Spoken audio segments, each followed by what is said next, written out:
Je viens vous conter cette première histoire qui a marqué quelque chose pour cette femme. Cette histoire qu'elle est venue me conter. Pourquoi elle est venue me conter cette histoire? Tout simplement parce qu'elle était en train de faire un processus de perte de poids. Et la personne qui l'accompagnait est venue lui dire: moi je ne peux plus rien pour toi, va voir une personne qui elle va pouvoir t'accompagner. Parce qu'il comprenait qu'en effet ça venait du mental et ça venait de beaucoup plus loin que cela. Quand elle est venue à moi, elle m'a expliqué que ça faisait 27 ans qu'elle avait des migraines. 27 ans où elle se levait tous les matins avec une migraine incessante. Elle prenait des médicaments pour ses migraines, et comme elle prenait des médicaments pour ses migraines, elle était obligée de prendre des médicaments pour l'estomac parce que ça finissait par lui cramer l'intérieur. Et puis, elle est venue me conter son histoire.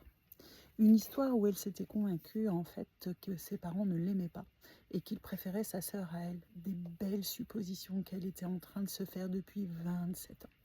Et moi je lui ai tout simplement dit: écoute, pose-leur la question, tout simplement. Puisque ce qui est le plus important, c'est de poser les questions aux personnes concernées. Le soir même, elle est allée faire cela.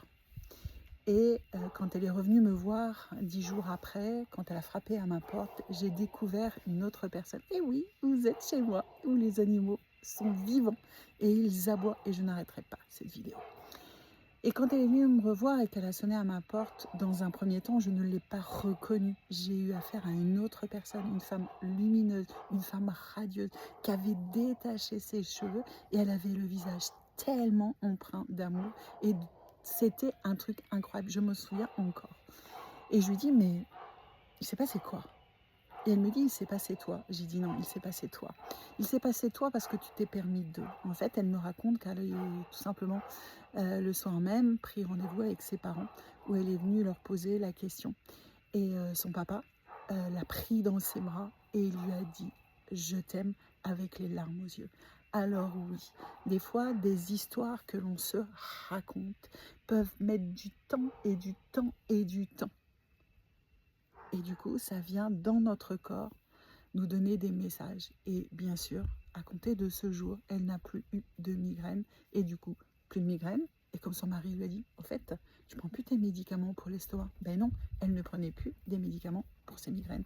Donc tout était revenu en place. Et aujourd'hui, elle vit une vie dont elle peut être fière. Parce que enfin, elle sait que ses parents l'aiment. C'était tout simplement ça.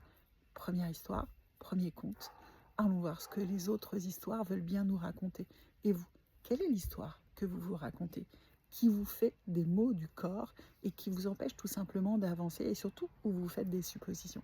J'ai hâte de vous lire, et pourquoi pas de ne pas vous lire, mais tout simplement aller venir décrypter cette histoire qui vous empêche de vivre pleinement.